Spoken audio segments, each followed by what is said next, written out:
the mark of allegiance. Carlos and the underground movement commander Carlos gathers members of the resistance in a secret underground bunker to discuss the Global Union's latest edict. The group is tense, knowing their lives are at stake. Carlos. The architect's decree isn't just a law.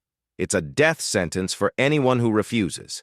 They want us to bow, to trade our souls for survival. But we don't need their mark to know who we are. Bowman. But without the mark, we can't trade. Our people are starving. Carlos. We can't just fight. We have to survive. Carlos. We've survived worse. We'll establish our own network. Trade with those who still believe in freedom. And if they come for us, we'll be ready. Angelica. What about those who can't fight? The families, the children? Will you ask them to die for your ideals? Carlos, pausing. No one will be forced, but understand this, freedom is worth the cost, even if it costs everything. Raven's mission to infiltrate. Raven goes undercover at a public distribution center where the mark is scanned to receive basic goods. She's tasked with gathering intelligence on the Global Union's enforcement tactics. Security officer, scanning marks. Move along, next! Raven, stepping forward, faking compliance. Here's my mark. Security officer, examining her forged mark. Looks legitimate, but you look familiar. Have I seen you before? Raven, smirking. Probably in your dreams. Can I get my ration now, or are we wasting more time?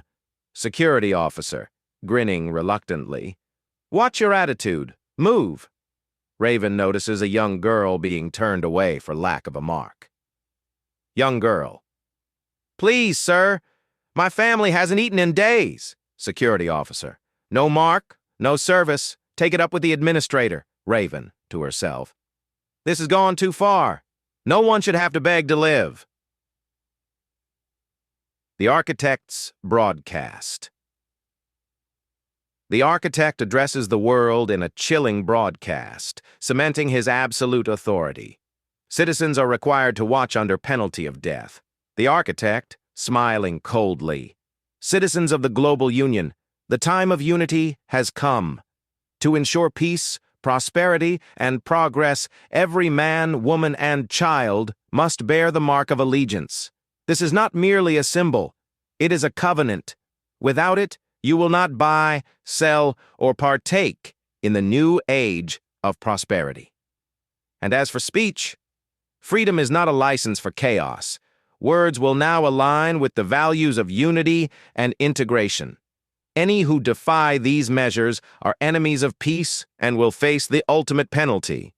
Proclaim me as your Lord of Lords and King of Kings, and together we will reshape the world. Chad Matthews' desperation. Chad Matthews, who has refused the mark, struggles to survive in the streets. He encounters Raven, who offers him a choice. Join the resistance or risk everything on his own. Chad, ragged, starving. They turn me away again. I've got no food, no shelter. How long do you think I'll last out here? Raven. Longer than if you take the mark, they'll own you, Chad, body and soul.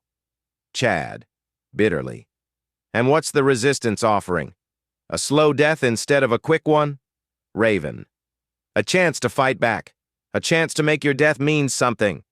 Or maybe, just maybe, to live free. Chad, hesitating. Fine, I'm in. But if this goes south, I'm blaming you. Raven, grinning. You'll thank me when we win. Angelica's proclamation. Angelica is forced to stand before a crowd and declare the architect as Lord of Lords. She resists, knowing the consequences. Enforcer, Angelica Morales, step forward. Proclaim the architect as your Lord of Lords and King of Kings. Angelica, standing firm. I bow to no man.